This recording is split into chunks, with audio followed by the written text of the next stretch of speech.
Welcome to Ignite Success. I'm your host, Snowden McFall, 25-year professional speaker, 6-time author, and women's coach. And this is the Keep Your Fire Burning segment. And I want to talk to you today about typical mistakes that women make when they're speaking in public or doing presentations. I've seen so many women present recently at various different conferences. And as a 25-year professional speaker myself, I certainly made many of these mistakes also. But the biggest one that I see, and it really saddens me, is when a woman gets up on stage and early on she starts apologizing for the set, or apologizing for how she looks, or apologizing for the information, or just apologizing. Women have a tendency to apologize often. And truly, women, if you study men and the way that they speak and they present, they almost never apologize. And there's a reason for that, because when you come up as an authority person, and when you're speaking, you are the authority, and you start apologizing, it undercuts your credibility. It weakens you. And women just need to stop saying, "I'm sorry." There's a book out called Girl, Stop Apologizing. And it's all about this. Stop saying you're sorry. It's all about this. So it's a key thing you need to remember. Don't apologize throughout your speech. Don't apologize even one time. It will undercut your authority. Being inauthentic is another one. Women sometimes feel that they have to put on a very masculine persona and wear a pinstripe suit and very dark conservative clothing and be very stern and serious. And while it's important, if you're in a large business setting with lots of men, to definitely convey authority and confidence, you do not need to look like the people that you are speaking to.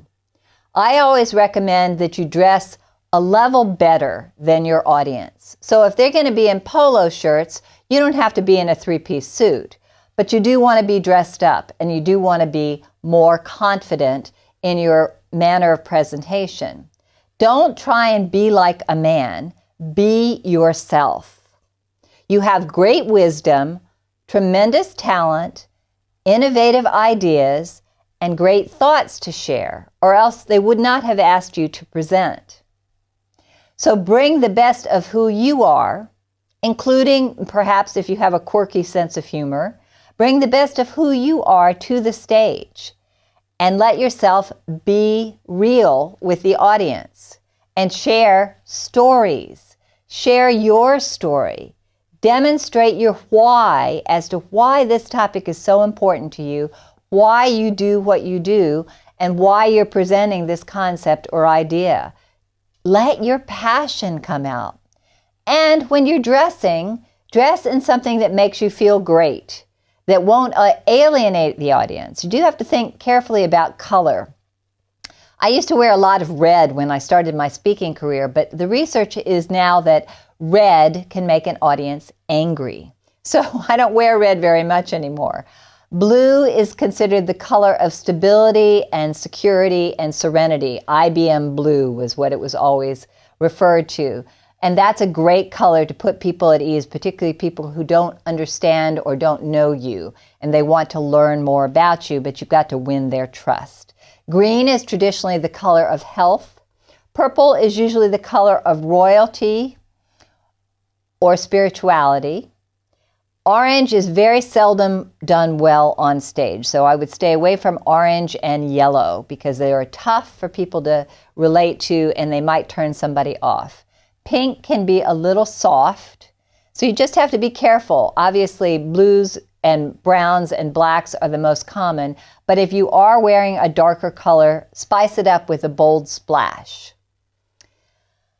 Wasting your open is another thing that I see women do often. They'll get up on stage and they'll say, "Oh, what a nice audience. Thank you so much. It's so great to be here." That's wasted. Forget that. Start immediately with a compelling question, a strong statistic, an eye-catching story, something that will really help them remember the point. Go right into your material with confidence, with enthusiasm, with purpose, and you will grab their attention and you will hold their attention. Similarly, close with a call to action. If you want them to do something as a result of your speech, tell them what it is you want them to do and make it clear in a powerful and compelling close. Far too many women fail to ask for the order or to close the speech with something compelling so that the audience can get involved with what you were just talking about. Do your homework. Know who you're speaking to. Learn about the audience as much as possible and find out who the key decision makers are. If you can get stories about the company that are positive, share those. Work stories into your program because that's how people will remember. And be sure to practice what you're going to do, but don't memorize. Practice your material, know your audience, know yourself, come out confident with a great, strong, open, and deliver great information and material from a place of authority, and you'll win the audience over every time.